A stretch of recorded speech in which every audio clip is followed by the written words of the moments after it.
morning, Shelpers. Thank you for joining me for Bookbound. If any of you have watched my YouTube channel, you will have seen the game before because I was playing the demo. Well, I told you it might be mine, and it is. So we are here. We are gonna make our little character just like last time. I forgot how to check to see if the character... Okay, that's a backpack. On my solo run, I actually had a mask on my face because if I'm out in public, I would think that it would be appropriate for me to mask up. So I think I am going to grab, even though I do like the dino hat, it's cute. I think I am going to, not that kind of mask. I am not a ninja. That looks like spaghetti or a mohawk, I guess, but yeah, I'm just gonna grab myself a mask if I can. I don't really remember where the masks are. Yeah, I think you only have glasses with a... Oh, here we go. I'll wear a green one because, you know, I'm a turtle and everything. I think I'll wear a blue one on my own. Eyes, let's see. I can't really tell about the eyes, to be honest, so... We're just gonna look around to the hair, because I think I did my hair wrong the time I played. I think I put me in pigtails, which not the best, honestly. Okay, can we turn me back toward the camera? Yes, okay. I guess we'll do this. I do have long hair. I am wearing purple. I will take it. We will go here. Except my eyes still don't look right. Does not really matter though. I mean, how right are they gonna look in this economy? But I can't really tell if they're purple or anything. I don't know. Like I said, it ain't gonna matter. I could have green ones. Green eyes, green turtle works out. We're gonna call me Toli. And I do know a little bit more about the game now, because I have been playing it on my own. I'm sure there are some things that I don't know about. I've always wanted to actually own a bookstore though. Oh damn, says a mysterious book. Bluck, I almost said blue book. And he's just like, I don't understand why he says damn, by the way. Ta-da! Welcome, you must be the new owner of this fine bookstore. Who? What the? Who are you? My name is Stefan, permanent and involuntary resident of this store. Ah, you're like a Walmart greeter. Will be coming by from time to time to give you tips and help you. Customers will only buy books off the shelves. Open the build menu. Sure. Yep, we'll do this. Right now all we have is the plain shelves, but after we sell more stuff, we will get shelves that look like they belong to certain genres, and they will sell for more if they're on those shelves. So good job, says Stefan. We are missing something, aren't we? Oh yes, of course, we need books. You can order them from the cash register. Open the build mode again. Okay, we need a cash register. I will take this one so I can shove it, I guess, over here. They get stuck on a lot of things in this game. This game is actually fully out. It's not really access. And they actually do get quite stuck. So if you put out furniture and shit, they're always like, well, I'm gonna, you know, have an issue. And then they just kind of glitch out of existence after vibrating really fast. Or they'll walk out the door, even if they had a book in their hand. Well done. If you change your mind, you can destroy furniture by clicking the bin icon in the build menu. Now it's time to buy your first books to stock your shelves. Use the cash register. Yep, got it. So what I do is I buy 3 of every book. 3, 1, 2, 3, 1, 2, 3. I don't have enough space for all this. I will get it, I promise. I hope to God, wait a second, that's too many. Okay, so why 3? Ooh, we have a book called Creepy Lady. What genre is that? Romance? So romantic, the Creepy Lady. It's like the woman in the yard, kinda, sorta. Okay, that was funny. I never had that book on mine. Awesome. The postman will drop off the books outside the shop. You should pick them up and stock your shelves. You look like you've got some muscles on you. You should be able to pick up 4 books.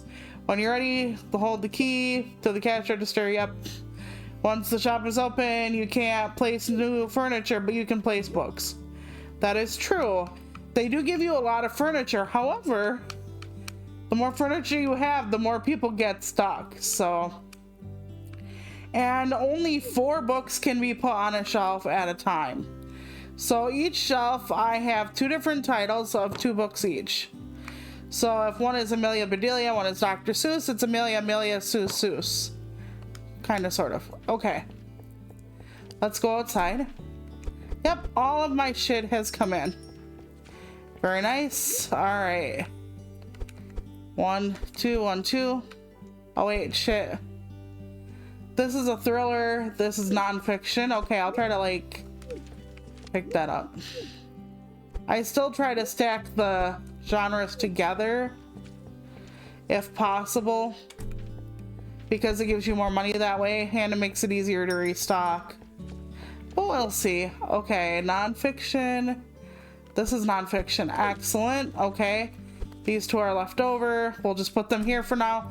People don't really trip over them much or bother them when you have them just on the floor like that. Okay, all these books are sci-fi, so there are like 5 different genres or so in this. Okay, let's go. I'm just gonna leave everything stacked up. Fantasy. Oh, we need a fantasy shelf. Shit. Okay, hold on. Hold on, shoppers. I'm a veteran at this. I really am. But yeah, it would be nice to have a bookstore. I love the idea. I love the idea of having like people come and go and the exchange of ideas and readings and craft talks. I talked about this last time, but I would love it. And I would like to have a coffee shop attached, and some people are like, isn't that a Barnes & Noble? Well, technically, I guess, but I've never been to one. Spoiler alert. Like, we used to have a Book World at once upon a time before that franchise just totally bit it, so. Okay, now we can pick these back up. Put 2 on here, 1 on here. Okay, let's walk out. I must have all this done. You can have storage containers eventually. Okay, this is a thriller. We don't have a romance shelf yet. I really am putting myself in debt, aren't I? Oh boy. Well, the more you have, the more you can possibly lure them in. Because I've had people be like, do you have Peter Cummingsley Goes to Jail? And I'm like, no, I don't. And they're like, too bad. And then they leave. So can't do without my Peter. So all right, this is a thriller, so these 2 go well together. All right, let's step outside and get the rest of our books, shall we? Well, apparently not the rest, but you get what I'm saying. So apparently, oh, I have another thriller on my hands, damn it. Okay, hold on. Fantasy thriller. We have a fantasy shelf? We do. Okay. There we go. Thriller. That might be the extra thriller I have. Okay. Because remember, I bought 3 of each. So, Meta is having a lawsuit because they went to a pirating site and they decided to pirate or from the pirates and like take everything they had on there. So all of a sudden they're getting hit with a huge lawsuit because the pirating site did not, of course, not get permission, and the authors are like, hey, you're using my books to generate stuff for your AI bot, and that's not cool. Well, Meta didn't want to worry about having to get it, let's say, through a slower means. Hang on, let me just walk around, make sure like nothing's going on, because there are people who can talk to us, but I don't think the first day. No, nobody's there. Okay. There is, of course, the secret money duck still. which you can pump, but you have to keep tapping.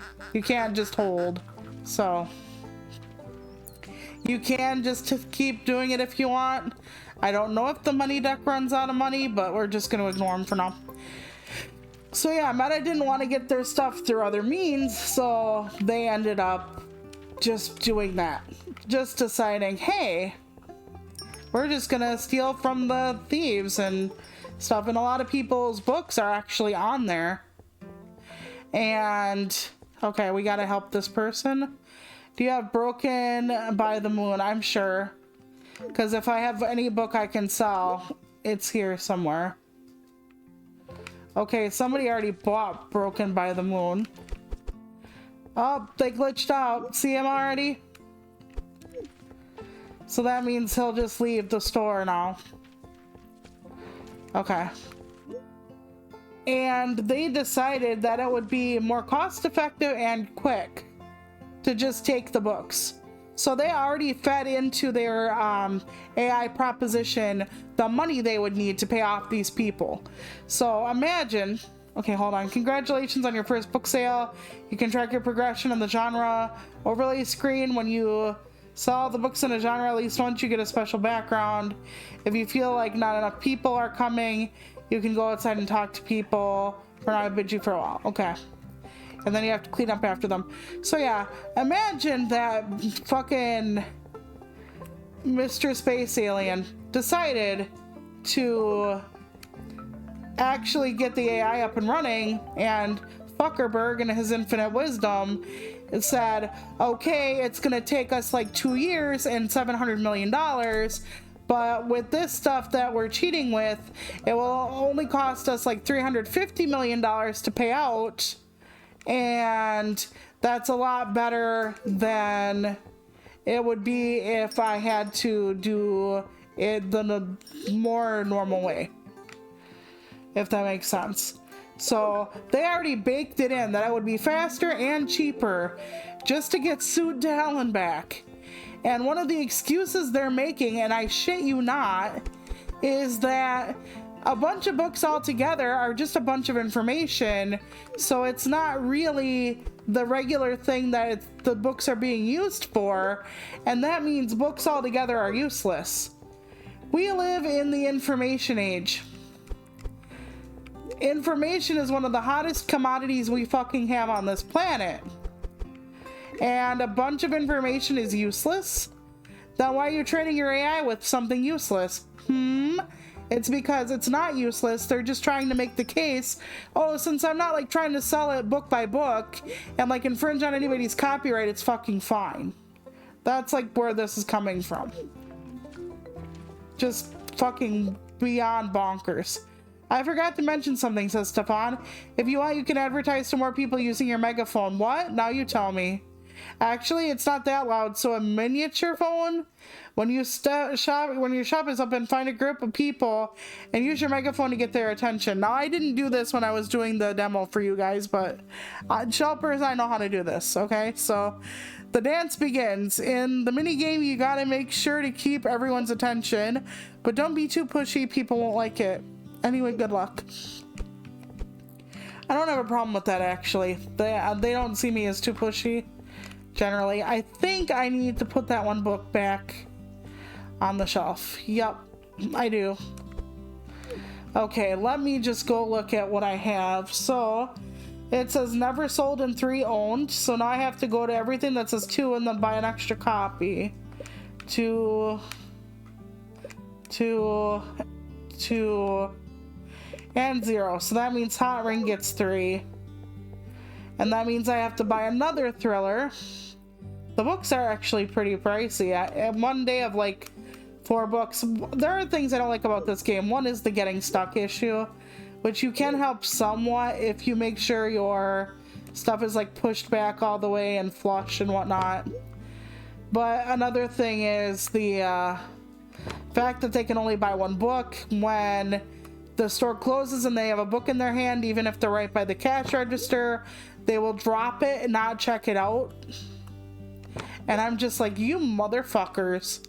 Like, can you imagine? Walmart is now closed, and you drop like 3 fucking hams, 18 gallons of milk, 50 energy drinks, 20 candy bars, just right on the floor. And it's like, thank you so much. That's very sweet of you, you little assholes. So, yeah. But that's okay. I am a forgiving God. And I want repeat customers, so I have to put up with all their shit. As is the way. Okay, I'm gonna... Usually I just have different colored shelves, but the icons really do help you. And I'm not going to worry about putting everything in a specific order right now. Like, oh, all the fantasy has to go together. Outside of them being, like, similar on the shelves, I'll just put up with it. Okay, hold on. What do we need here? Our new fantasy novel. Excellent. Okay. They won't trip over these as easily, I don't think. And now we can grab certain things like this. So Stefan is like, whoa, you found your first bit of inspiration. I do feel slightly enlightened, but why?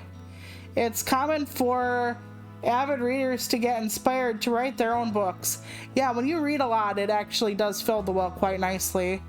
But first, continue to collect inspiration until your inspiration meter is full. When it is, it unlocks the workstation in your build menu.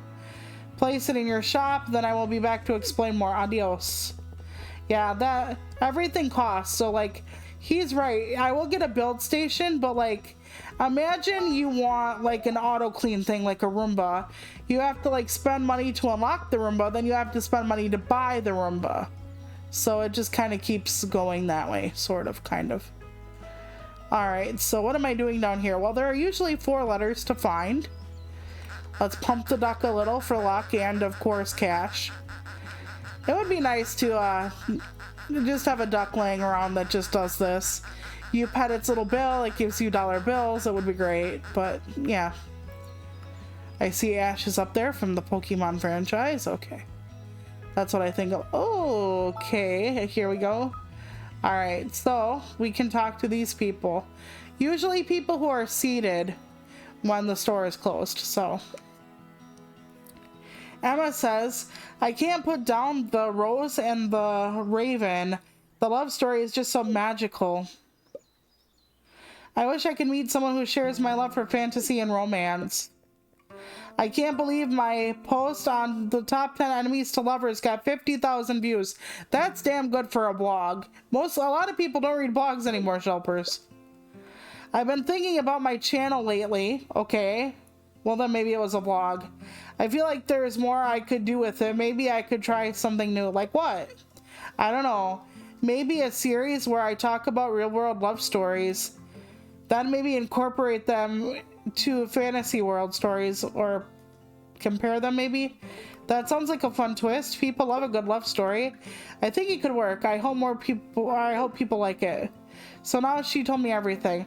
You could just pump them for one thing a day, because sometimes when you do everything a day and you come back to them, they're like, I'm waiting on this phone call. The very next thing they talk to you about the same day is, oh, I just got that phone call. It doesn't make sense if you do it all at once, but I'm going to. Okay, Walter says, did you know that the Library of Alexandria housed over 400,000 scrolls? It suffered multiple disasters over centuries, including the siege by Julius Caesar. All that knowledge lost. A tragedy of history, really.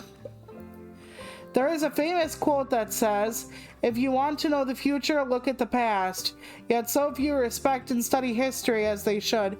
Indeed, Walter, indeed. And then they try to say, if they did study history, oh, it's not like that because we have cars now. And it's like, but everything else is going to shit. Like, just because we have, like, TVs and they didn't back then doesn't mean it's not the same thing, but okay, go off, I guess. Okay, biographies have always been my favorite. I just finished one about Cleopatra. Actually, there were several Cleopatras in history. Usually they mean the one that's, like, tied up with Mark Antony, but still. It really shows you how she was a strong and shrewd leader despite myths which have arisen since. My Martha would have loved it. Walter, back in your usual spot. What's today's read? See? A biography of Winston Churchill.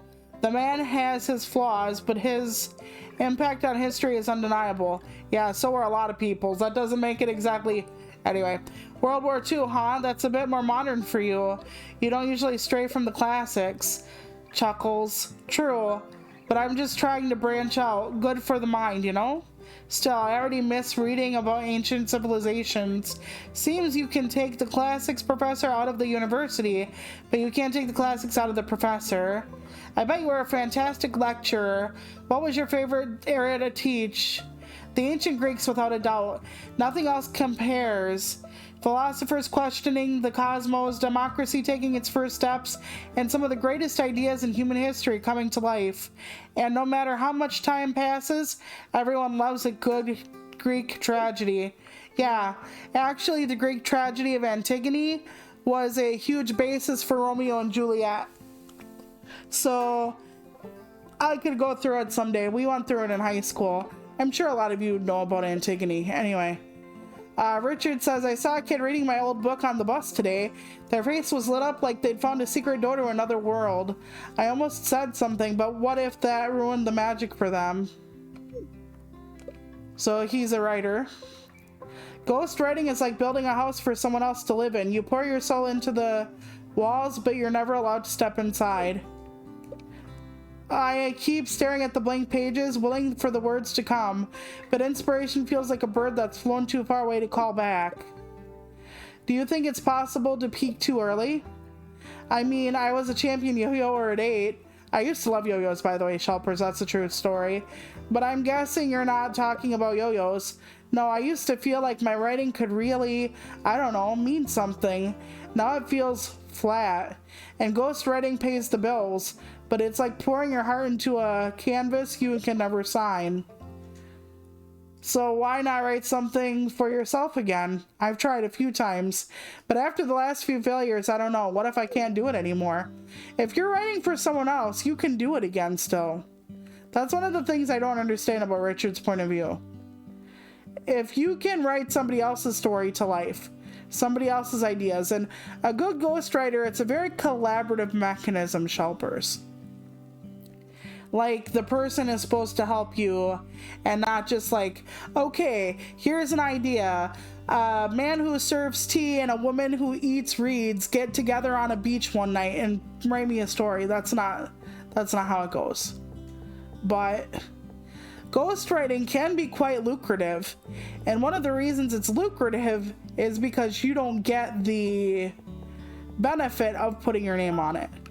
You don't get your name in lights. You don't... whatever. Some people actually like their ghostwriters so much they will actually end up putting them as a co-writer and them sharing the royalties and such. But usually ghostwriting is for a flat fee. I'll explain that more later. So Charlie says, I just finished reading Project Last Chance again last night. I swear that book gets better every time. You ever think about what aliens would actually be like?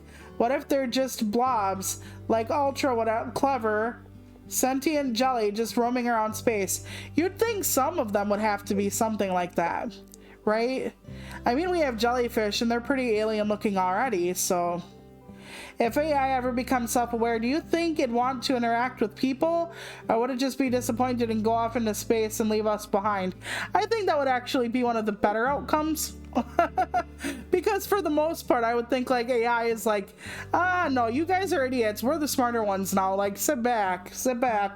We'll just ruin the world in a whole different way. You look lost in thought. What's on your mind? I've been thinking about what aliens would be like if they lived on a water planet. Do you think they'd communicate like sea life on Earth?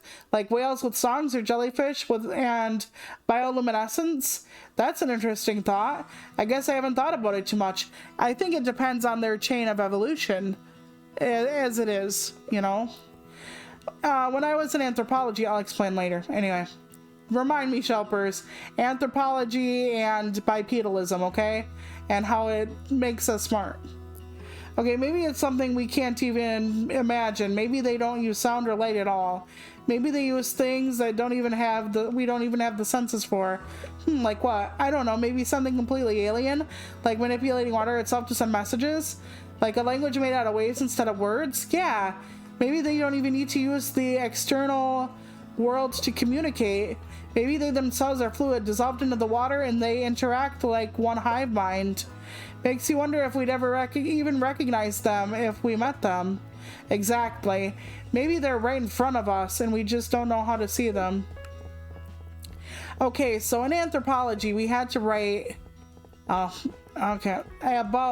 bipedalism and intelligent evolution, because there is a link to when we became bipedal, how we got intelligent, like our brains grew bigger and whatnot. And we had to write a paper to that effect, and I actually argued against it because we're only using one mode of evolution, the only one we actually know. There could be like tons of evolutions out there and tons of different planets, and we wouldn't have any clue. We're just using the only thing we know. So arguing the only thing we know, yes, I guess it's accurate, but at the same time, there are so many different animals. I mean, they even posit that fungi speak like 50 words to each other. And that's a whole different thing about PETA and not hurting sentient beings, because if fungi can do that, then technically should vegans be eating them? And anyway, it's a whole thing. Bryony says, I always loved puzzles as a kid. That must be why I love thrillers and mysteries now. Nothing beats the thrill of guessing the murderer correctly at a murder mystery. Some people read the end of a book first because they can't stand not knowing. Not me. I love the mystery and the journey to cracking the case. I don't understand why people would read to the end first, because it would just not make sense to me. Even though there are a couple of books I guess I wish I would have did that with. Do you mind if we quickly pop into your shop? I'd like to check something. Okay? It's like really bad in here. Did you see that? What? That book just moved on its own. Is that right? You must think I'm mad. Not at all. You're far from the first person to see something mysterious in this place. Well, I suppose I've always loved a mystery. Do you think this place could be haunted? I wouldn't say haunted, not in any way you'd think, but it's definitely a unique little shop. Is she talking about me? Obviously. And then they just end it right there. Okay, we can go to their second day. I won't do everything like every day like that because... But I kind of want to because I have so much to talk about. But yeah, okay, so if you're a ghostwriter, you get a flat fee. And you work with a person depending on several factors. Okay, this is my come into my store thing. We have to tap, we have to keep it in the green. There we go. We can just talk to some people that are standing still. Time does stop for us here, thankfully. But yeah, so you work it all out beforehand. What is to be done, how long the book is, etc. Like a lot of celebrities don't write their own memoirs or biographies. They actually will have someone ghostwrite it for them. Like Prince Harry, when he wrote Spare, there's no way that man wrote that book without a ghostwriter. And then, you know what? There's nothing wrong with it. If you have a great story to tell, there's nothing wrong with having someone help you bring it to life. You know, not everybody has the same strengths. So when people are like, oh my god, that person is cheating, it's not cheating. You work out a contract, how long the book's gonna be, what you need from them. Like the ghostwriter will sometimes do an outline, etc. Yeah, they're just destroying my store at this point. Okay. No service. No. We don't actually have that rule, apparently. I wonder if they stop coming in if my store is too dirty. Okay, and then I will talk to you. There we go. They don't let you check out if you do it wrong, by the way, so if you're thinking about shortchanging them or whatever, don't. It doesn't matter. They'll just stand here and be like, you did it wrong, so then you have to figure it out. I'm glad it's not very much change, though. I'm getting a lot of sales today. That's excellent. But yeah, a lot of people can't tolerate the fact that when it comes time for the awards or it comes time to have somebody like, you know, give accolades to your work, that since you were the ghostwriter, nobody knows it was you. I mean, I can suspect who has had a ghostwriter for various reasons. And good ghostwriters are worth their weight in gold, but you're just paid like an upfront fee or renegotiated things depending on. And some people can't stand that. And I know some people who actually ghostwrite and then they try to write their own stuff. And it's really hard because, well, you're doing what you can for other people and you don't have enough stuff to write yourself. Like, the last thing you want to do is go home and write. It's kind of like what I hear about, like, chefs who work in, like, a 5-star restaurant, right? All of a sudden... Okay, hold on. Creepy lady. Yes, I do. It's right here. It's right here, this one. But yeah, 5-star chefs, they go home at night, and the last thing they want to do is cook for themselves. Absolutely the last thing they want to do. So they will actually just like make themselves a sandwich or some like really quick spaghetti and so in a home like jar sauce, because they don't want to go through like sauteing and julienning and everything like that. They just want to eat. They just want to eat and do it all again. So they end up having this really hard time getting everything in motion for themselves. And that's the way it is when you are a writer with a day job that covers writing. So here you are, a ghostwriter, working on everybody else's world and joy and hope and ideas, and then you go home and you don't want to work on yours. You don't want to edit your like 50,000 page sci-fi novel. That's way too long for a novel, but you get what I'm saying, Shelpers. You don't want to have to jump through those hoops yourself. That's just fucking exhausting. Okay, I think we can fit one more in here. Yes, okay. Alright. Can we get hooked on these? No, okay. Alright, now we'll order more books.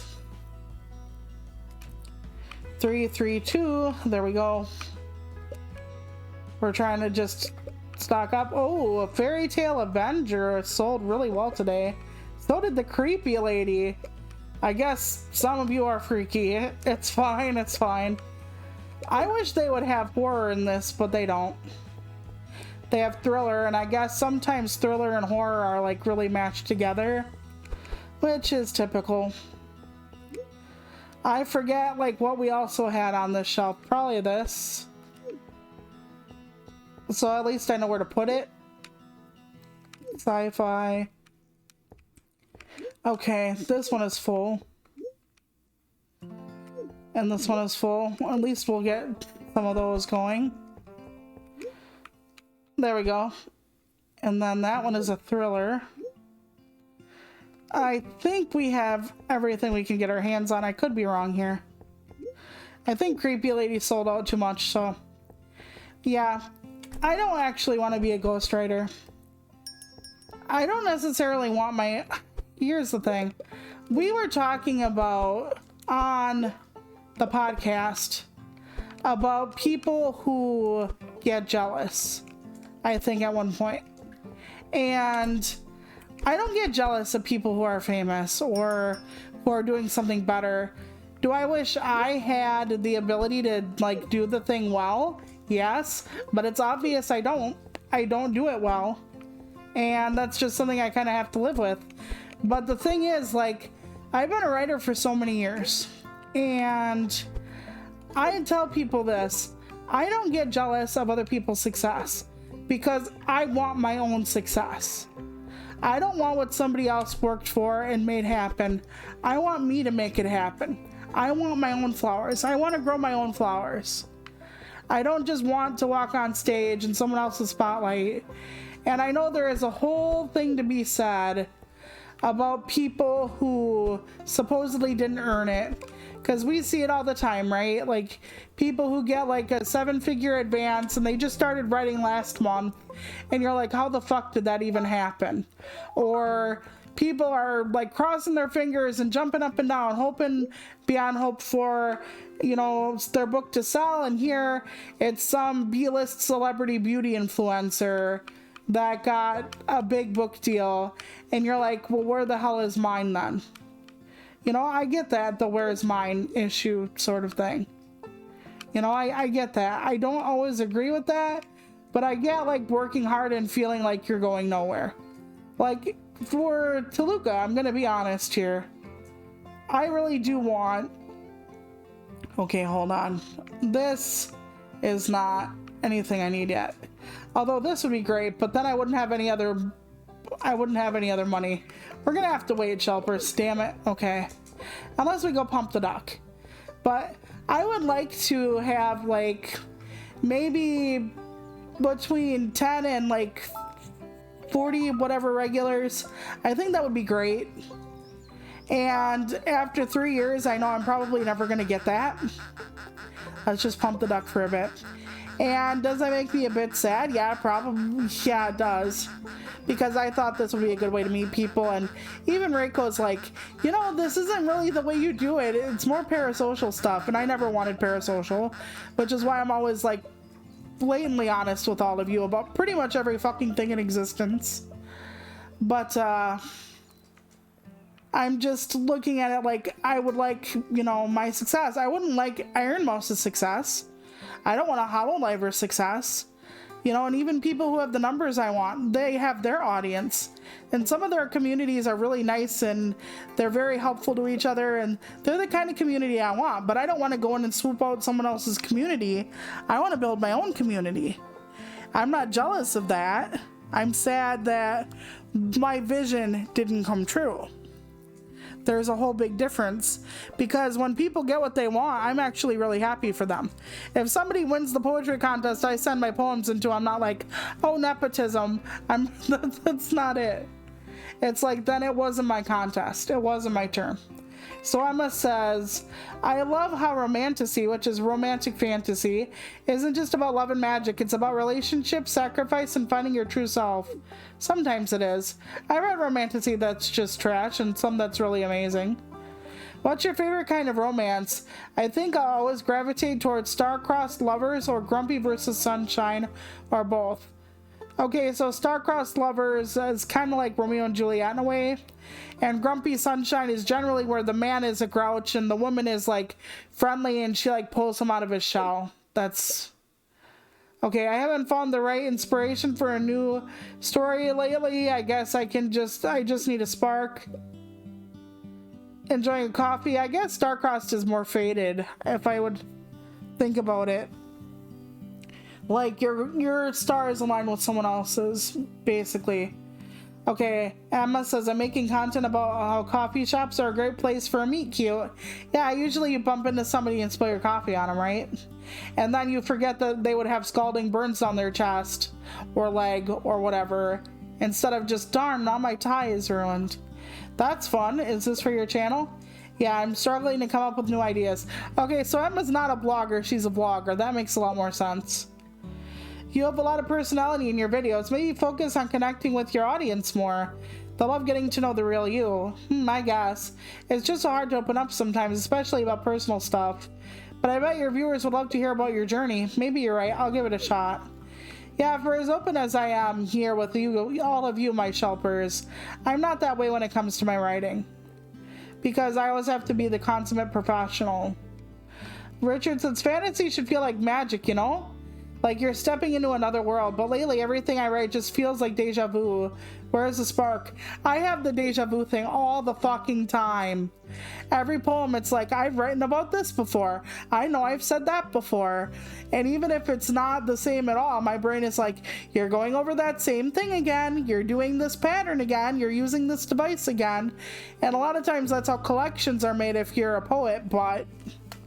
yeah, it feels bad. And I really do think I fucked up this April challenge thing. I'll explain that later. Do you ever feel like you're chasing something you can't name? Like there's a story out there waiting for you, but you keep missing the turn? Yeah, but I actually feel that way about my future. Because my life has not changed in like 15 years in any discernible way. Outside of the beating cancer's ass and getting a book published. So, I've been waiting for my next big thing and yeah. I found this old notebook today. It's full of half-finished ideas, like a map with no destination. But for the first time in years, I feel like maybe I could finish one of them. Yeah, you put... so, okay. Here's the thing. Put away your notebooks or your writing for a while and then come back later. You'll be able to see them with fresher eyes. I do that. Sometimes I'm like, oh, this was shit. I wrote it 5 years ago. I pick it back up and I'm like, well, I can at least dust it off for the Instagram. I can at least reword it. You know, not knowing what I know. Because you do get better over time if you keep doing something. You generally do. So, yeah. You got that look in your eye again like you're a million miles away. I got an email today. A studio wants me to consult on a game script. They said my old book had a voice they couldn't forget. That's amazing. They see something in you. But it's not my story, it's theirs. I'd just be a spark in the machine, lighting someone else's fire. But that's what you do already anyway as a as a ghostwriter. Like, why not? Or maybe you're the spark that makes it come alive. Don't you sell yourself short. Maybe. But yeah, you could be actually doing something amazing. Now, just because you write in one particular thing, like video games, doesn't necessarily mean you can make the jump to books. Sometimes there are like a whole lot of differences. Like a movie script, if you've ever seen a movie script, it's really written differently than a book. You know, like a lot of the action is just like from left stage night, like a rain falls over the city, we pan into an apartment window with a glowing candle, blah blah blah, versus when you're writing it out in a book form, it's like paragraphs of the shit, not just here's the action, like Jack trips over June's foot, you know what I mean? So yeah, but you never know. You never know till you try, Shelpers. Sometimes writing in a different medium or trying a different type of art or whatever will actually get your creative juices flowing. Charlie said, I love how sci-fi isn't just about space. It's about all life and how it interacts with the universe. If you could live in one sci-fi world, which one would you pick? I'd choose Avatar, riding around on the alien dragon. Yes, please. Man, I need to find my next 5-star read. I'm in such a lull right now. There is a bookstore right by you, my good sir. Or person. Do you know the worst part about reading a great book? What is that? The ending. I have no idea when I'll find a book this good. I've been there a time or two. When's the last book that made you feel that way? Birds of Time. It was all about the evolution of these penguin-like creatures on an ice planet. Sounds like my husband. It was so good. Books that I wish people talk about a lot, yeah. Let me start over. People talk a lot about if you could start like one series over again. If you could rediscover something you discovered at one point. If you could watch one movie again for the first time and get the feels. If you could read one book again for the feels. Like, what would it be? What do you want to experience again for the first time? And honestly, I don't really know. And the reason I don't know is because, okay, like I love Terry Pratchett's Discworld, especially his witch books. I've talked about that a lot. Right? Fair? Well, what would happen if I found it today? Would I have loved it so much still? Or would I just have not found it as comforting, as funny, as whatever? I don't know. Sometimes you just find the book, certain books at the right time in your life. Like if I were to go back and say, well, I wish I could experience like Wait Till Helen Comes, which I've also talked about in that book stream we did. If I were to do that, would I read Wait Till Helen Comes now? I'm an adult now. I mean, I'd have kids that would have aged out of that by now. So it isn't any small thing. I better get back in there. They're gonna trash my store and wait till, yeah, and be checking out is what I was gonna say. There we go. And they will just leave everything. So, okay, what do you want? Hey, I have to get up right close. Buffoon or gags? Yes.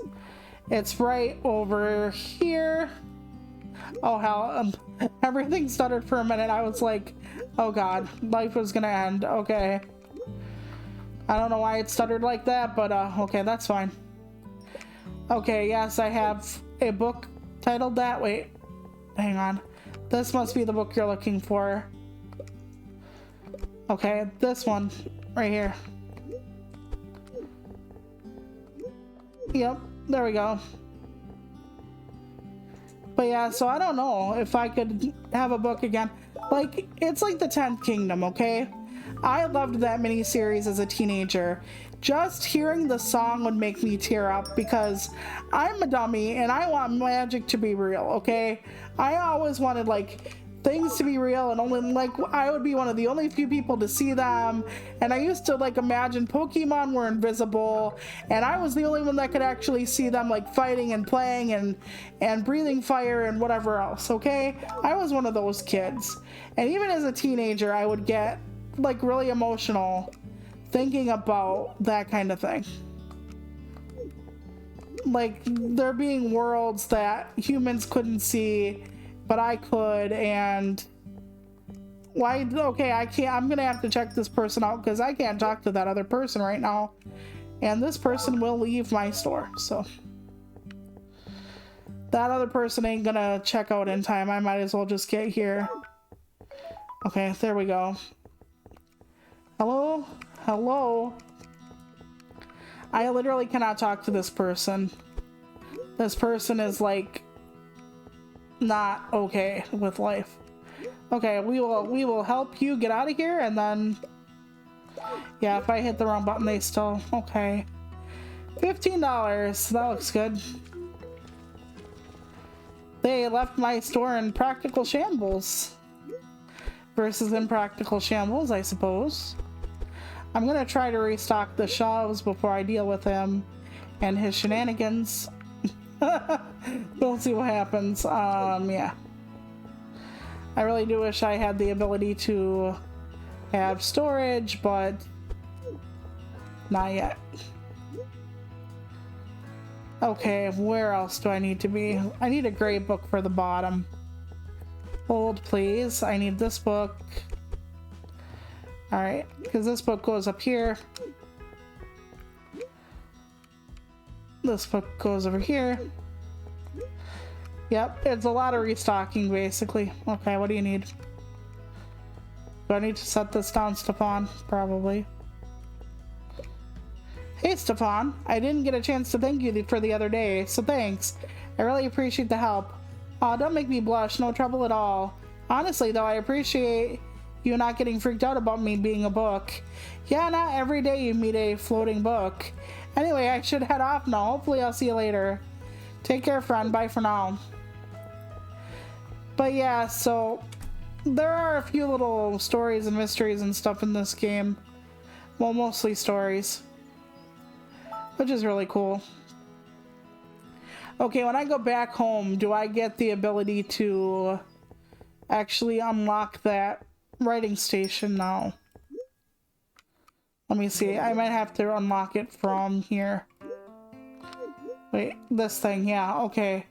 Bookshop, self-checkout, storage. Okay, so maybe I just get it from here now. Because I should be able to. Theoretically. Yep, here it is. I can write my own books now. Whee! Okay. No poetry, though. This game doesn't like poetry or horror. But at least we have fantasy. So, you've come this far. Are you interested in writing and publishing books? Sure. Yeah. You know, I have an idea or two about a book. That's exciting. You know, I always wanted to be a writer. Even started writing notes about a book. It's a coming-of-age story of a young farmer who finds an odd stone. Then it turns out to be a dragon's egg. Then the young farmer gets chased by orcs. And then... Sorry, I was getting a little bit carried away. So gather inspiration from things around you, either outside or by selling books. Using inspiration, you can start a new book in the workstation. Expand it by adding a title and a cover image. Of course, then you'll need to add chapters. This will require more inspiration. Don't worry, you won't be writing the entire book. You'll pick the chapter titles only, and the rest will happen magically. Finally, you unlock the publishing option where you can pick the genre for the book. The price is determined automatically by the length of the book. Once published, you can sell it. Go back to the book order menu, and voila, you will find your own title. Happy writing! Yep. Okay, writer's workstation. Start a new book. But it took all of my stuff to do that, so we'll just order new books now. Okay. One. Oh shit. No. I backed out, thank God. Okay. I was hitting the wrong one to go back. Oh, of course I was. Okay, that one. But yeah, I would have loved to like do a bunch of different things and experience them again, but it's better to not sometimes. Because sometimes you need a book at a certain point in your life and you find it just at the right time. Or you find it when you're young enough to appreciate it or old enough to appreciate it. I mean, I think about Mr. Rogers, and when I was a kid, I really did not appreciate Mr. Rogers. I used to think he was stuffy and boring, and the show did not really hold my interest. And I was like, why does anybody watch this show? And then when I was older, they actually had a marathon on Twitch, which I wish they still had a Mr. Rogers channel. And I got to see it again through an adult's eyes. And I gotta tell you, I liked it a lot better as an adult. Okay, Emma says, editing is the worst. I spent 2 hours cutting a video down last week. Yeah, I'm trying to edit too every once in a while now. It's not the easiest thing always. I hit a milestone today, 10,000 subscribers. That's kind of wild. Oh my god, I can't even imagine getting 1,000 to be honest. Across everything I do online. I have a day next week. Do you think I should talk about it on my vlog? Okay, so I got invited to this event for book bloggers and podcasters. See, she says bloggers now, not vloggers, so I was confused. And I have no idea if I should go. Why not? Sounds like your kind of thing. I mean, yeah, but it's kind of intimidating. It's a networking event. A lot of big name book influencers will be there. That sounds like a great opportunity. You can meet people who love the same things you do. I know, but what if I don't fit in? Or worse, what if I embarrass myself? These people just have massive followings and I'm just me. You're selling yourself short. Your vlog, okay, now it's a vlog again, is great. And you're passionate, that's what matters. Maybe you're right, maybe I should go, even if it's whatever, that's the spirit. Now, I would be terrified. For one thing, I'm disabled as fuck, and that means I don't know if the place would be accessible for me. And accessibility is a very tricky issue because some people think, oh, you can get in the building, it's accessible, and it's like bathroom, and it's like, well, no, not the bathroom. Or they're like, oh, we have wide doors, all you gotta do is get up these 3 steps. And it's like, those 3 steps might as well be Mount Everest here now, come on. You can't do that to me. I can get out of my wheelchair and climb up the steps, but that's not the fucking point, is it? Anyway, Walter says, I've been reading about the fall of the Roman Republic. It's the classic cautionary tale of power and ambition. It always felt like an important lesson to teach my students. That's because it is. I used to tell my students that history is more than just dates and events. It's about exploring the lives of the people who lived through them and the echoes we see of those societies now. It's tough these days teaching history and spending time with my beautiful Martha. Those were my 2 great joys. Now I'm not sure what comes next. You've been quiet today, Walter. Something on your mind? See, if I just went out every day, I think I would only do 1 or so, but anyway. Just thinking about my teaching days, I miss the classroom sometimes. The debates, the discussion, seeing a student's eyes light up with wonder. I've been considering guest lecturing, but all the new technology they use nowadays, I'm not sure if I could do it. I'm sure you could find someone to help you with the tech, and I don't mind showing you the basics. That's very kind of you to say. Maybe I'll give it a try. After all, as Cicero said, to teach is to learn twice. No problem. Anything to help my favorite teacher. I tell my sister that too. Like when she's learning a new thing about her business, I'm like, talk to somebody else about it. See if they can understand what you're saying when you're saying it. You'll understand that if you really have the concept. Richard says, I've been looking into game writing. It's not just about words. It's about choices, consequences, all those branching paths. It's like building a maze where every turn feels or tells a different story. So it pretty much would be an RPG he's working on then. I spent hours debating whether to take the job. What if I am not good enough? But what if I am? The studio wants me to help with their world's mythology. I've been digging into old legends, weaving them together. It's the first time in years I felt excited. I think I might actually like this, game writing, I mean. Why does that sound like you're confessing to a crime? Because it wasn't the plan. The plan was another novel, something big, redeeming, not like this. Maybe the masterpiece isn't what you create, it's how you create it. This could be your way back to words, or it could be another dead end, or it could be the path you never saw coming. Yeah, you know, game writing isn't lesser than novel writing. I mean, even among writers, like, how do I put this? Okay, so there are the literary novels, like, people and characterization is more important than, like, the big Michael Bay explosions, right? You have those kind of books. Well, the people who write those literary novels, like Matilda Finds Herself and stuff like that, those writers tend to look down upon writers of genre, like romance. Well, honestly, romance gets shit on a lot by everybody, to be honest. But it's like literary looks down at like horror and all this other stuff. And it's because, you know, literary is supposed to be like the highbrow, the ultimate, the whatever. Okay, so you end up having that going on. And then fantasy novelists or horror, whatever, they tend to look down on people who can only do the short stories. Like, oh, you're a short story writer? Like, oh, okay, so you can't go the distance. And then it's like, every time you turn around, I mean, it's not everybody, but there's just so much, like, assholishness between the different types of writing. Like, oh, you write memoir, says the biographer. I could never stick myself in a book. I'm not an insert like that. I have a higher calling than you. And it's like, whoa there. Just, it gets really bitchy sometimes. It can be fun in a passive aggressive way to like watch everybody just kind of like shit on each other, but I don't really like that. And what I mean by fun is like how ridiculous people can be. Like, you never know how petty someone is until you're like listening to that kind of conversation, and I honestly just don't give a fuck. Like, if you want to write like scary stories, if you want to write monster fucker stories, like, go on with your bad self. Like, if that's what you really want to do, if that's what your heart tells you to write, if you want to write the most technical, boring manuals, if that's what you want to do, go for it. Does it make you happy? Does it pay your bills? Does it do something for you? If it does, then what's the problem? I am one of those people where a rising tide lifts all boats. And so many people really don't agree with that, believe that, whatever.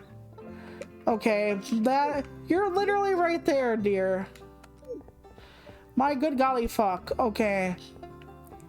Yeah, they just literally shit on the floor. Like random ass stuff. I don't even know why. Yes, here we go. Very good. Okay. Whoa, some book is selling out. What book did you grab? I need to know. Sailing Toward. Okay, Sailing Toward is selling out really a lot. So we gotta go find that green book. Where is it? Which one? Okay, is it here? Nope. None of these. I hope I have it in the bottom of this pile. But yeah, I just think that it should be something good. We should all be like trying to do good things together. And a lot of times people don't agree with that, and that kind of makes me sad. But, you know, the absurdity is something you kind of have to laugh at. Kind of keeps you from crying sometimes. Oh, in my town, they're actually thinking about starting up a writers group. And I'm like, oh, well, we have one at the library, but I'm like, I would suggest that you know, actually do it still. My reasoning is that it's helpful. It's actually quite beneficial to have a bunch of different people getting together in a bunch of different ways to make something. You know, that's my thought. Okay, nonfiction. Either way, we're gonna have to bring in a new bookshelf, which is gonna be a little sad because yeah, it's starting to get a little out of hand in here. Let me see if I can finally upgrade the storage. Now, don't be fooled by this directional sign. I thought it was gonna be the greatest thing, and here it's so freaking beyond small in radius that I was just like, why even do it? Shy Guy said it's very entitled garbage if taken seriously. It's like, I'd like to see that happen one time and the person that's being ridiculed then brings up, oh, my ratings are better, LMAO. It's all just really, really wacky. You know, I think because, and I'm gonna say this, and maybe I'm giving them too much credit, right? But I think people have to make themselves feel better because most of the time we don't get accolades. Okay, I'm not talking about Joke Rowling and her fucking transphobic, asexual, fucking hating asshole riding in on her fucking golden toilet. I'm not talking about her. But, like, most of us, we're down here in the trenches every day. People often ask us, when are you gonna get a job? Your kids are like, Mom, you know, you're ignoring us for, like, the weekend because you want to go write and it's never gonna matter. And, like, there are a lot of people who get shit on for writing. Which means I think we should all be in this together, but a lot of people just see like other people's success or what other people are doing is lesser than what they're doing because part of it makes them feel better about themselves.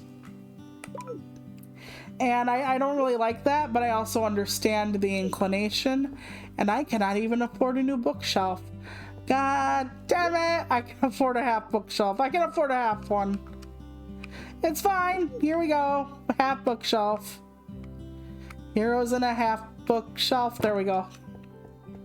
But oh, I'm kind of close. I'm kind of close. I am. But yeah, it's ridiculous. But a lot of things that happen in the literary world are ridiculous. You know, you have editors that put people on blast and then act like the writers have to be consummate professionals. You have writers that literally like threaten the agents to like take them on or else, and it's like, yeah, that's gonna get you like not on a permaban list from like every fucking publisher and agency and get you like a visit from the cops. That's not gonna happen. Like, oh dear. People out here are wild, and there is a concept of being a good literary citizen that I think people really need to take to heart. But also, sometimes people use that in very toxic ways. Like, oh, this agent fucked you over? Well, you can't talk about that because, you know, good literary citizen, and that's not what that means at all. That's not what being a good literary citizen actually is about. Being a good literary citizen is like supporting your fellow writers, you know, championing causes for literacy or other things like libraries and being against censorship and whatever else you believe in. So, okay, Richard said, I wrote a quest line today that actually made me emotional. It's the first time in years my words have felt real. The studio asked me to write the main character's dialogue. I forgot how much. I love giving voices to people who don't have one. I still think about my books, but this feels like a step forward, like I'm creating something new. You seem lighter lately, I say. It's like something shifted. I stopped fighting it. Writing for a game isn't less than. It's just different, and maybe that's okay. You're finding your way, that's what matters. It's not what I expected, but it feels right. Like I'm finally telling stories again, even if they're not mine. Well, you just got done saying like 2 days ago on this very bench that being a ghostwriter was like putting up walls you could never live inside the house. So how is this any different, Richard? Maybe they're not yours, but they're still yours to tell. You're the one breathing life into them. And there are a lot of ghostwriters that, going back to ghostwriting, Like, there are a lot of books on shelves that have like long running series, like a lot of like the 007 books, some of the Marvel books that are tie-ins to the movies. They're all written by ghostwriters. Like Murder, She Wrote, which was an old like thing with Angela Lansbury back in like 80s, 90s. There were a lot of Murder, She Wrote books that were written by various people with one pen name.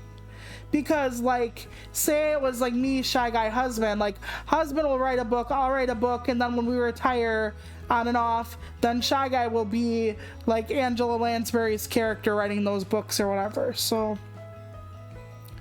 yeah, and for the first time in a long time, it doesn't feel like I'm just borrowing someone else's voice. That's nice, Richard. I'm glad for you. Now it's time for Emma. The book club event was incredible. I would be so terrified of COVID, RSV, influenza, everything under the sun if I went there. The con crud would be real and it would probably take me the fuck out. That's another reason why I'm scared of like meeting a lot of people. It isn't just the fact that accessibility often sucks. It isn't just the fact that sometimes people suck. One of the disabled writers we have who's in nonfiction, they were actually teaching her work at one of the panels, and somebody actually kicked out her cane out from under her, and she fell flat on her floor in one of the conference halls. So, yeah, no, thank you. The book event was incredible. I met so many people. I was asked to collaborate with a fantasy podcaster. This is surreal. My last day didn't go well, but at least it gave me material for my channel. You look very nice. Oh, thanks. I'm waiting for a date. Is this the same person as last week? No, that didn't work out. This is someone I met at the book event, Danny. I was on their podcast, and after they asked me to meet them for coffee. That sounds lovely. The event was a real success then. Yeah, I have you to thank for encouraging me to go. Yes, I am the romance guru. Everyone bow. Bow, wow, wow, yippee. Okay, here we go. Charlie says, sometimes when I'm stocking shelves, I imagine I'm piloting a starship in deep space. I can't wait to get away and see the world. You know, some people do that kind of stuff. Like, I read a thing about what's something that you do to make your life a little more magical, and somebody said they actually picture giving their dishes a bath. And that actually helps them want to do the dishes. Like pretending they're giving their dishes a bubble bath. And I know it sounds silly to some people, but if you have like ADHD or you have other stuff that's like going on that makes things really hard, like trying to make it more of a game, more special for yourself can actually really help some things. Okay, have you read The Vesuvian? It's my favorite. I want to write something like that someday. I'd love to go study creative writing someday. Just gotta save up enough money. What are you working on? Nothing. Well, just some notes on something. Oh yeah? Is it a story? Yeah, well, I've had ideas for a sci-fi story, but it's probably not any good. What's it about? You know it's getting serious when the text box size increases, Shelpers. So there's this team of space explorers, and they come across a beacon emitting into space. They investigate and find this mysterious artifact, which turns out to be an ancient artificial intelligence. They accidentally wake it up, and then I'm not sure. Maybe it helps them or tries to kill them. I'm kind of stuck. Sounds like you have a good start. You should definitely keep working on it. I'm sure inspiration will find you. Sometimes it does. Let's talk to her. I would have loved to become a detective like Agatha Christie. I worry the closest I'll ever come is my job as a law secretary. I don't know. I understand like in solving cases and stuff is important, but I would be really anxious if I were tracking like serial killers down. Like, I have so much anxiety already. I can't imagine, like, the first phone call where they would be like, I know where you live. I'd be like, well, I'm going into a hut in the savannah. Bye. Like, I'd be terrified. I'm a scaredy cat, okay? Even things that are not remotely gonna happen, yeah. Sometimes I feel like I should be solving real mysteries instead of just ones in books. You know, if I ever did stumble upon a mystery I could solve, I think I'd probably get too obsessed with it. Maybe that's why I prefer reading about them. I've been looking through some of the cold cases in town. Something about an unsolved mystery just itches at my brain. Is that so? What cases did you find? Well, not many. This town doesn't have much in the way of crime, except a strange flare of mysterious deaths back in the 80s. What happened? In 1985, a great year, Shelpers, I swear, a string of unexplained deaths occurred in town. 5 different people died suddenly from strokes or heart attacks. A couple of days later, a man called Stefan was killed in a hit and run. Then everything went quiet. No mysterious deaths ever since. Strange, huh? Did you say Stefan? Yeah, why? I think I heard about that case before is all. Yeah, I bet. Tiger now says on the topic of this writing being better / worse than that writing, game writing I think could have been technically been considered worse back in the SNES era, since at the time the space was so small there was a limited number of characters and words possible, putting a hard cap on how much was possible. That's a valid point. You know, nowadays with your sweeping 100-hour-long RPGs, you can really get into like relationships and backstory and lore, and I don't know, like if I wouldn't have the gumption for it, to be honest. I'm not saying it's a good or a bad thing. I'm just saying I wouldn't have the ability to do it. But I think it would be cool. Like if I could actually get everything up and running, okay? I think it would be really cool to write a video game. It's kind of like being a DM, I would think, for like tabletop RPGs. You have to like put your character through the ringer, find out what makes them tick. If they decide to do this, then do that. You have to lead them here to get the story going, that kind of thing. I think that would be kind of like doing that nowadays, more so than anything else. But then again, maybe just like a platformer would have some really like more straightforward-ish kind of dialogue. I guess it kind of depends. Okay, I forget which book it was. So it was this one, okay. And then I need the other green one. Okay, that's good. Oh, I don't have the other green one. Wow. And wait a minute, I thought I ordered books. I did not order new books. Oh my god. Will I even have the money to order the books? I thought I did. I thought I did, Shelpers. I thought I ordered these things. Oh god. Please, Lord, let me not have too many books. Please let this not be the Scholastic Book Fair of my nightmares. Okay. So I ordered the bookshelf for the new book, but not the books themselves.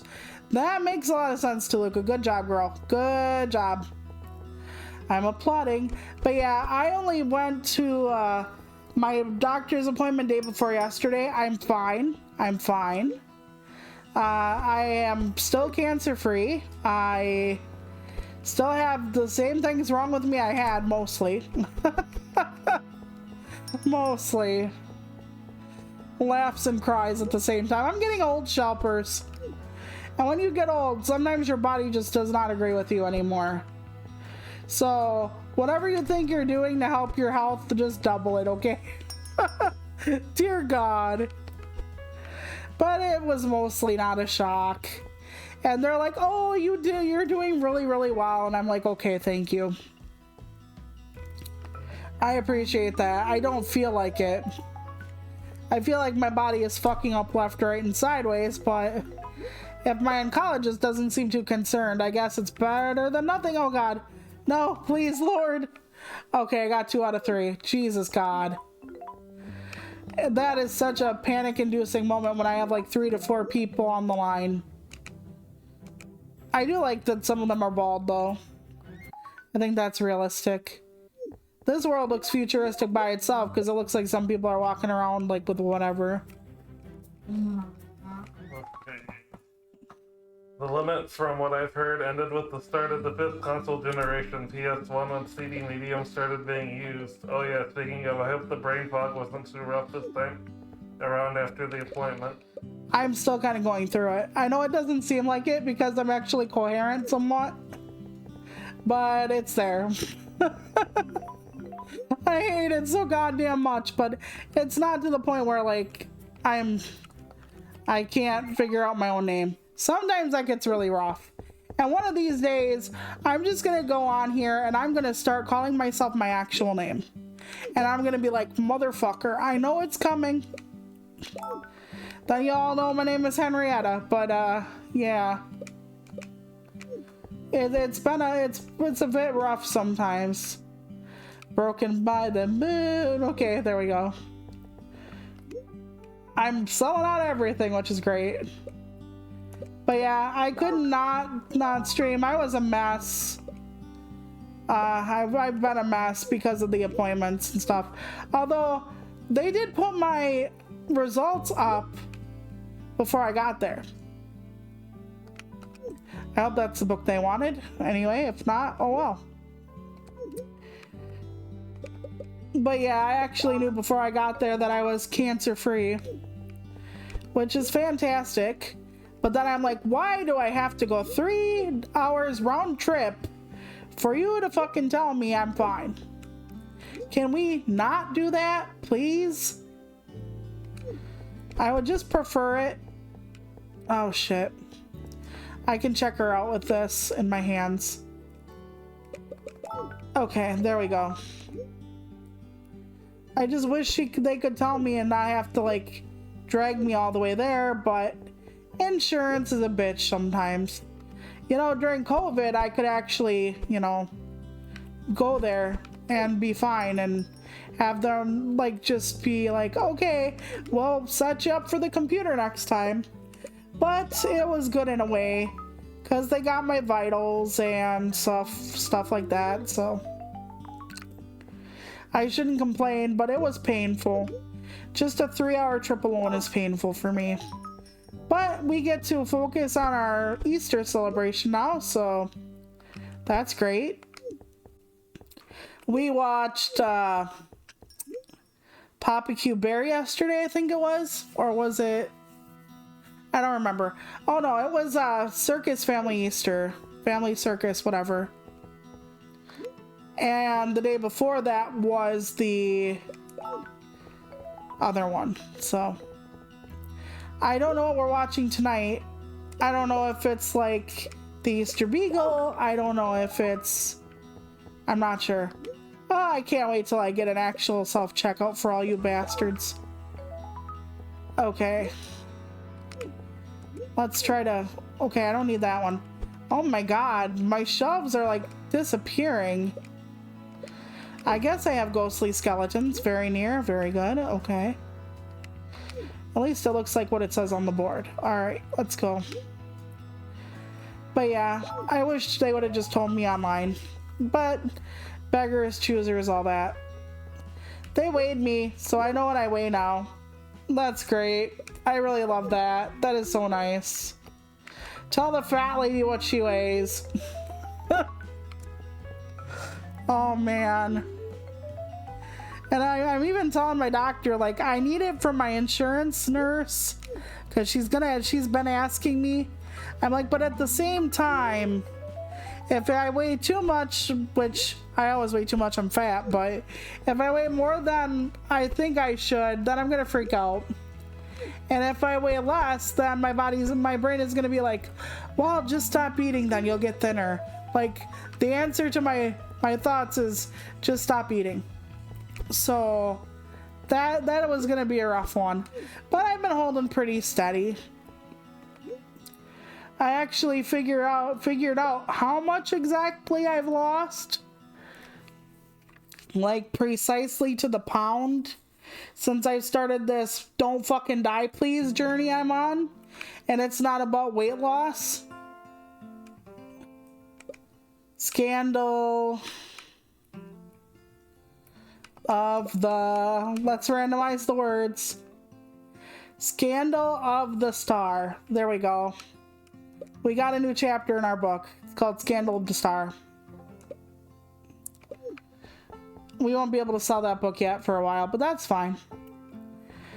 I have lost a total to the pound, give or take some ounces, a total of 173 pounds. It wasn't my intention. It just happened along with trying not to die. Okay, so anyway, Charlie said, I tried writing last night, but I kept deleting everything. Maybe I'm not cut out for this. I've deleted everything too. Oh, shoppers, I failed the poetry a day challenge. I didn't do it yesterday, and I'm not doing it today. And it's the end. I tried, but my brain is just not there anymore. But I calculated how many pieces I wrote, and I wrote 35. So if we're supposed to do 30 poems in a month, even if like 3/4 of them are garbage, I still have at least like 11 poems that are gonna be publishable eventually after I tear them apart and put them back together in some kind of sensical way. My dad said creative writing isn't a real career. Maybe he's right. Technically, it's very hard to make a career in creative writing. It is. Usually you end up teaching it. Usually you end up ghostwriting. Usually you end up doing a whole different career before you do your writing on the side, like postman, whatever it is. So your dad isn't technically wrong, but by the same token, I just finished the best space opera last night. It's given me so many ideas for my book. Oh, hey, I'm glad I caught you. I have news. Oh? I submitted a short story for an online competition. I'm hoping to earn some extra cash. That's amazing to hear. Well, I have you to thank in your shop. You inspired me. I can't take the credit, but you're right about books. They can inspire us to reach for new horizons. So true. Anyway, I just wanted to say thanks. Shy Guy asked, did they try giving a reason or excuses for why the round trip is necessary? Was it the vitals checking, or did they not say anything? They always want to see me in office once a year, and even though I try to say, you know, I can just meet you online, they're always like, it's not the same. And I'm thinking to myself, of course it's not the same. I'm one of you only assholes who masks. Yes, they're in the oncology department, you know, where your immune system takes a hit because you're being poisoned to death, because that's what fucking chemo basically is, and they don't wear masks. So I think it's because they require an office visit. You know, though, with certain administrative policies in certain places, there are a lot of people who don't want telehealth anymore. They're like, no, you go into the office. So, yeah. And next month, I have 2 appointments again. One for a bunch of other blood work, and one for seeing my nurse practitioner, because I'm on narcotics. So every 6 months, I have to go see her. Because if I don't, she will pull my pain pills away. Because we are seen as addicts or future addicts if we are not closely and constantly monitored. And I'm like, I'm sorry, my 5 milligrams ain't gonna do shit to me. If you were giving me wonderful injections of Dilaudid, we could talk. But nope. Never, never, ever. I had a dream about my old book last night, but it wasn't a novel, it was a game. A living, breathing world. Someone on the team called my work lyrical. I forgot how much I love that word. It's like music for the soul. So he was more of a fantasy writer who wrote more of a, how do I put this? Non-genre. Genre. If you know what I'm saying. More literary fantasy than like Michael Bay fantasy. I used to think I had to write novels to prove I was a real writer, but maybe the story matters more than the format. Hey, I write poetry. I'm a real writer. Fuck that noise. The studio wants me on another project. Bigger scope, more world building. That's great. They must really value your voice. Yeah, and it got me thinking. I think I want to work on my own story for a game pitch. Now that sounds like a fantastic idea. Yeah, but what if they hate it? What if it's not good enough? And what if they love it? What if it is the beginning of something extraordinary? Yeah, you know, I'm like Richard a lot of times. When somebody's like, well, this thing has a 0% chance of happening and it's bad, and there's only like 2% of something good happening, I'm like, when is the meteor? I know I shouldn't think that way, but you know, when life kicks you in the crotch often enough, you start to think like negatively and shit, even if you shouldn't. Like, even if there's more positive to be had. So, okay, now we'll go to her. Basically, she's our character that carries the main plot of our, like, living, breathing book, so. I can't shake the feeling that something isn't right about Stefan's case. It's almost like it's pulling me in. The truth always has a way of being revealed, even if it's in the strangest forms. I can't stop thinking about those cases from the 80s, so strange. I found someone who knew him. They might know more. I'm meeting them today. I'm sorry, what are you talking about? The hit and run, Stefan. I haven't been able to stop thinking about it, so I did some digging. And? What did you find? An old colleague of Stefan's from the local newspaper. Her name is Linda. And you think she knew something more about the case? She says she believes his death wasn't an accident. She tried to tell people back then, but no one took her seriously. I've got to at least see what she says. Okay, we got the next piece. Was she talking about me? It might not have been an accident. I need to talk with her. Yeah, it sounds like there might be more to your death. And then I just go back to my bookstore. Okay, I still didn't put everything back together. I hate it when I do that. I hate it when I leave a mess for future me. Past me is like, you lazy asshole. That's okay. Past me will get over it. Alright, let's see. Or future me will get over past me. Whatever works. Okay, do I need $500 to get another bookcase thing? I hope not. Nope, $250. Excellent, let's fucking go. I'm just gonna have so many crates just laying around. And no, there is no other bookstore, like, any kind of storage about or anything like that. So this is what we get. Let's go. Okay, hold on. Which one is this? Okay, this is where this goes. And this is where this goes. We'll put them there. Very nice. Let's go outside and get some more. I wish you could get stronger and then carry more books around, but that is not meant to be. Okay, this is a romance. That might be the new romance though. Let's put that there for now.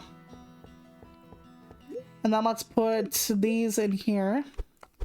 You can expand out the view to that. I always do that so I can just see the books at a glance. Some of the book covers actually end up looking really similar because of the way the game was designed. So it doesn't always help, but sometimes, you know, you take what you can get. Okay, that's the non-fiction book that's brand spanking new. I don't recognize it yet. So there we go on that one. I need to know what was in this one. Was it this book maybe? Because it looks like a fantasy book. We'll say it is. We'll just, for the sake of argument, say that that's the book. That's the exact book. Alrighty. It looks to be that I have these brown books. What the fuck are they for? Oh god. Okay, what are you for? Romance. Oh, this must be you then. Okay, there we go. Alright. Everybody's back in order. We're back in action, people. Places. I look like I'm swimming when I open up the store, when I clean up a mess. I think that's appropriate. Even though I am a land turtle, basically. I might be doing, Marvel Rivals tomorrow. I was gonna do this again, but I don't know. My brain keeps going off half-cocked, so we'll have to see. I don't know what's gonna happen with Sackboy yet. Husband and I played it, and then we kind of had, like, issues with it, and then we're gonna, like, it was me, basically, or him or something, I don't know. So I don't know if we're gonna, like, do it as a, thing where we start over again, if we're gonna do it as a, like a YouTube only thing, if we're just not gonna play it for a while. But we do have the Xbox Ultimate right now, So that means we have access to South of Midnight. So I would really like to try that with you all if you're game, so to speak. Because I really like the art style and I hear it's really good. So I'm kind of hoping it is. Okay, what do we need? We need the blue book called Across the Sands and the green book called Deadly Deception. Okay. Deadly Deception, and we need the other book that's blue called Across the Sands. Excellent. But yeah, I do want to play South of Midnight. I think it could be fun. I do like the art style. Maybe that's all there is, but I like folklore from different places. And it looks like something very unique that I haven't really seen much of. So, gonna keep my fingers crossed on that one. And we might try that one. We might have it around for Doom the Dark Ages as well. But that doesn't come out till next month, so no need to worry right now about that, I guess. There's also other games on there I could play. Expedition 33 just came out, but I don't know if I would be any good at it or if it would be interesting or whatever. It kind of looks like a cross between Xenoblade and Sea of Stars. So that sounds actually pretty promising, but I don't know. I also don't want to get too fucking confused, and you know I'm all about that confusion. So, I don't know, we could just try it.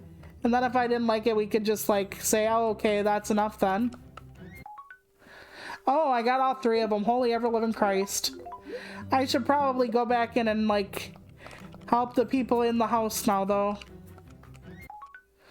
Oh, awesome. Dinkum actually came out full release now. So that was actually really cool. They added the ability to like rent out houses and a few other things. I haven't got it to work yet, but I did fill out a new house for just that thing. I don't know if you have to like build a certain like thing in town for it to work or what, but yeah, it's really cool so far. Yes, I have the book Hot Ring. Sounds like spicy pork rinds, which Tall One really liked. Tall One was all about the spicy pork rinds. And the spicy V8. I'm surprised that boy had an asshole after a while, Jesus. Deadly Deception, yes. Okay, that's the green book, yep. You can actually get them to stop following you, which I do that accidentally sometimes. Oh, I put the book on the wrong fucking... Damn it, okay. There we go. 18? Nope. Oh, I have to do 2 taps. Yeah, they don't let you take away, so you have to get it right the first time. Oh, everybody just fucking left the thing. It was funny. Okay, sci-fi, romance. You know, I don't have another sci-fi in here. I should honestly do more sci-fi. I shouldn't just like stick to one main genre. You know, I know there are bookstores that do that. There is at least one that is like pure romance and stuff. And that's not bad. Oh, speaking of romance shelpers, I'm reading an erotica novel currently. Not right this second, but you know. And it's about this girl who is apparently very innocent and demure. And she wants to be a romance writer and she's in college. So she finds a guy who is a dom. And they are going to have a relationship together. And he's going to show her BDSM because apparently you can't write an erotica novel or a romance novel without BDSM. Yeah, that. So, I was like, sure you can't. And I'm like, well, why can't she learn this from a dame instead of a dom? You know, a woman instead of a man. And I'm like, I know why. Because this... Because they're going to have a relationship, obviously. But I don't like a lot of it because it's talking about, like, the traditional gender roles and about how a woman is supposed to be submissive and cook and clean. And you know what? If that's your jam as a woman, to cook and clean, for your family and your man and whatever else, fine. If your jam is to be the one who does all the household chores and he provides, because of course we're talking about this through an exceptionally hetero lens, obviously, because people who think like this don't think about queer relationships at all. But if we're gonna go that route, fine. If you want to be a stay-at-home mother and everything like that, Donna fucking Reed, go ahead. Like, they make it sound like women are told not to be those things. Like, oh, women are told not to be feisty and dominant, and women have it so much harder now because they have to take care of the children and they have to, and I'm like, are you kidding me? Then the fathers can't help, like, and then they're like, well, the fathers get exhausted too, and it's like, well, yeah, you're having kids, like, obviously you're gonna be fucking exhausted. I would think if you're doing a good enough job, they would sap pretty much a lot of your time away. I don't mean to make it sound like tiny humans are soul-sucking, but it's a lot of work. It's just a lot of work to keep other things, especially things that are basically like a drunk man tottering around in your house who thinks like the piggy bank slot and the fucking outlet in the wall are the same fucking thing. Like, of course it's gonna be fucking hard to keep these people alive. And like I said, it's like keeping track of a drunk guy who's incredibly limber and nimble and smaller than you'd expect, but wilier than you'd think. So I don't know why people think, like, I don't even know. Shy Guy says, from the people I follow, all have been lauding Expedition 33, saying the story is great and it's semi-linear, getting from point A to B. So it apparently has the design style of games like Paper Mario and Dark Souls in it. The defensive part of combat where you need the time, block and dodge correctly by reading the enemy's visual indicators, and apparently it's on the shorter side of 30-ish hours. Well, Sea of Stars had that kind of like parry system and stuff as well. And it was about that length. And it was about that length. So husband was trying to like tell me a couple things about it as well. So maybe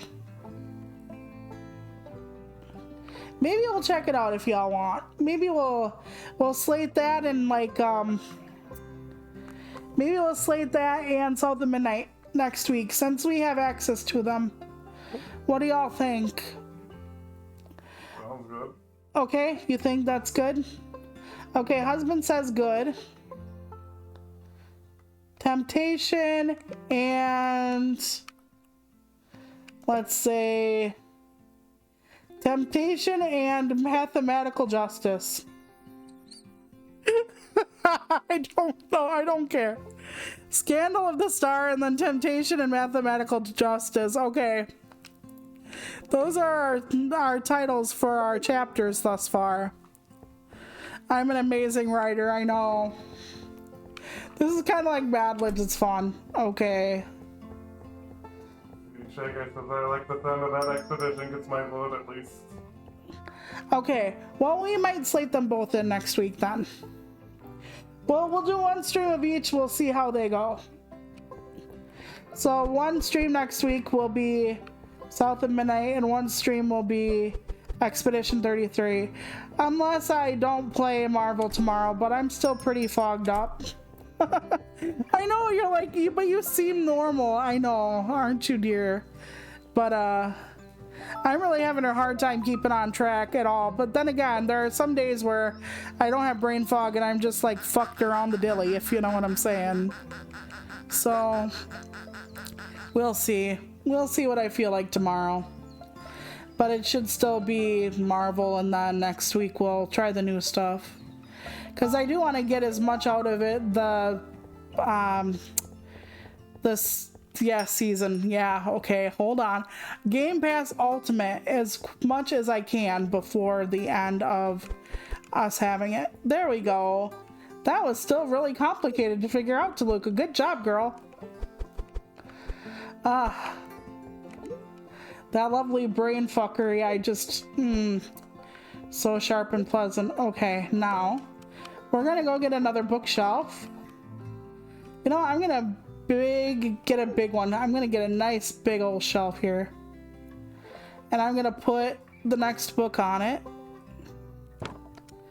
I'm gonna make sure they can't get stuck on it. Oh, they can. Oh, that's not good. Hold on. That means I have to move this back a touch. Okay, ran my dick through the ringer and it's fine. Okay, there we go. Let's put these on the shelf. Okay, and everything should be fantastic and stocked up. So now we'll go outside and talk to people. If we don't finish the stories in this game today, we can just do this as a YouTube thing. Because I can't see chat when I'm on the computer anyway, which is why husband is reading out things to me. I didn't suddenly go totally blind, but... Okay, Emma says, I mentioned my date with Danny on my vlog, and now half my comments are about it. People are so funny. Well, they want like a romance writer, a romance book reviewer to actually have romance. For some reason it's important, I don't know. I've been getting a lot of comments asking for more behind the scenes content. It's weird to let people see the mess behind the polished vlog. I'm a constant mess and I just don't let people see me as I am. That could be a mistake. I've been collaborating with Danny more. People really like us together. That's a serious face. What? Oh no, actually it's good news. I got an email from a brand, a big one. They want to sponsor me actual money for my content. That's amazing. Why do you look like you're about to pass out? Because this is all beginning to feel real. If I take this deal, I'm not just a book lover with a vlog anymore. I'm a business owner and that's scary.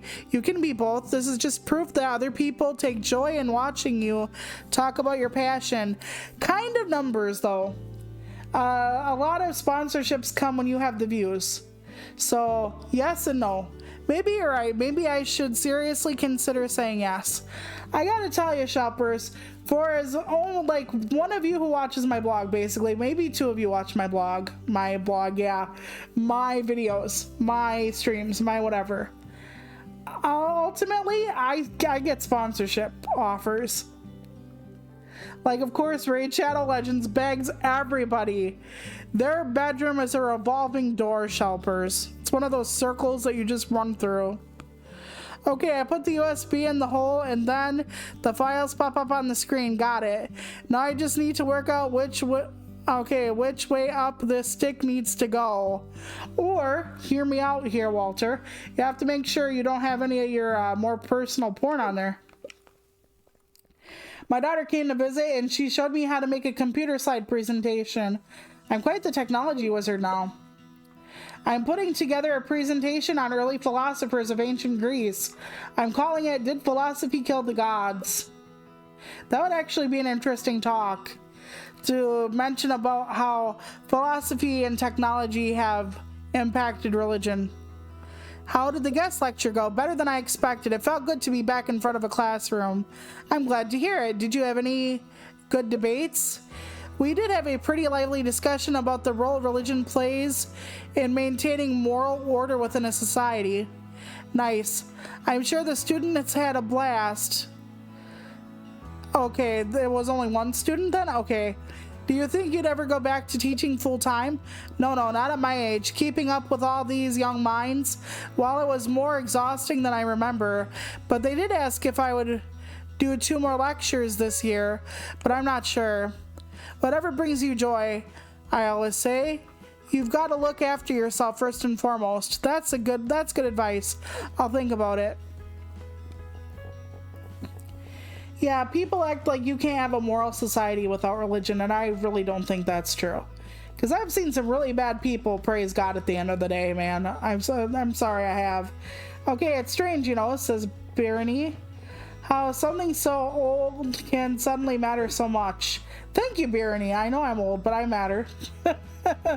Old lives, Once you dig into the past, it has a way of resurfacing. People, places, secrets, they never really go away. I just got this feeling that this case is going to change everything. Birney, would you like to be temporarily employed in my bookshop? What? Why? Just trust me and try not to freak out. Fine, but why would this help? Okay, Sugar says, after a quick look in the Supplement Night Wiki, it seems the general consensus is the gameplay is repetitive and mediocre, while the presentation, art style, music setting, and characterization is good. Okay, well, seems like a decent choice then.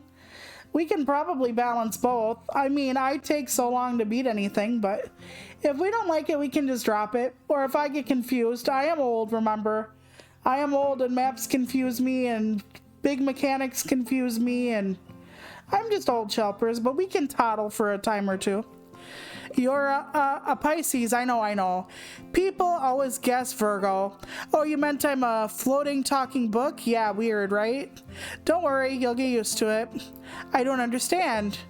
This is Stefan. He resides here in the shop. He has ever since he died in front of the shop almost 40 years ago. You're Stefan, as in my Stefan? I'm in my case, the case. Stefan? I know it's a lot. But I heard you were looking into my case, that you thought it was not an accident. It's true, your old colleague Linda from the paper told me everything. I'm so sorry, Stefan, for what happened to you, but I promise I'm going to solve your case. Thank you, Bjorny. Now tell me everything. Okay, so that's what's going on there.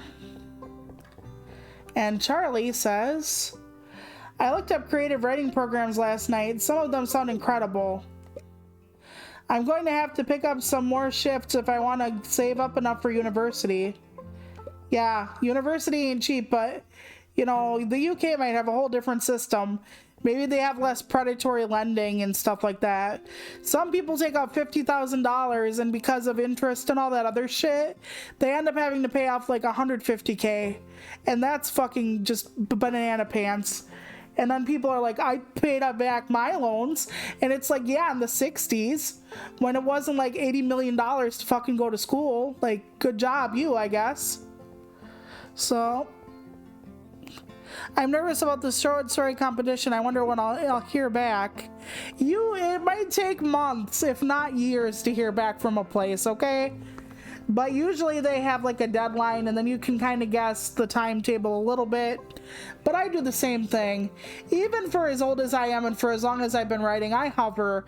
Like I check submittable a lot and I'm always like, oh, I can check like Moshka sometimes has, because Moshka's like for fantasy writers a lot. So I'll like look and see if like Fantasy Magazine got back to me yet. And they've been holding on to my stuff longer than their average. So then my brain is like, are they putting it in the maybe pile? They're probably fucking behind. They just started up the magazine again, Toluca. Don't think too much into it. But anyway, can I ask you something, says Charlie? Of course, says Tolly. Do you ever worry about being stuck? You mean like in this town? Yeah. I mean, I love this town and I love the people, but there are some people who have lived here all their lives. I don't want that to be me. I used to think that about my town too. I'm like, my God, I want to live somewhere else. But here I am. It's not a bad town. It's just, well, there are some things I don't like about it, obviously, but that's anywhere. Although husband came from a much bigger town and he actually really likes it here. It's a smaller place and you can slow down and whatnot. He came from a land of like over 100,000 people, so I understand. We all picture our lives differently. I was born and raised here and I always wanted to stay, but for many years I worked as an accountant even though it was my dream to have a bookshop. So I understand feeling stuck. I would never work with numbers. When they looked at me in college and said, you must be one of the math kids, I freaked the fuck out, let me tell you. I'm sorry, I don't mean to say anything in this town is bad. No worries, I understand your dream is different than what your life looks like now. So does mine. But unlike Charlie, I can never go away. I can never leave. I'll never have the money to move or do anything different. So, gotta make the best of it, right? That's perfectly normal. All I can say is that you never know. Things change. Not for some people, though, totally. If you work at a goal every day, you'll be that much closer to achieving it. Like you with your bookshop. Exactly. You're right. I just need to keep my eye on the goal. And embezzle from your boss. That's how I afforded this bookstore. No worries. Everything's fine. Lots of little embezzlement among neighbors. Okay, I think we set up the bookshop. We can have another day.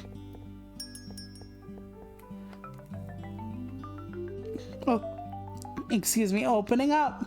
I was gonna say something and my throat is getting a little parched because I yak and yak and yak. Obviously. So you needed water? I said my throat is getting parched. It'll be fine. You don't have to worry about that. Not worried, I'm just trying to respond. Well, I don't think I can play in whatever. I could pause, I suppose. But nah. I always feel guilty, even for hydrating.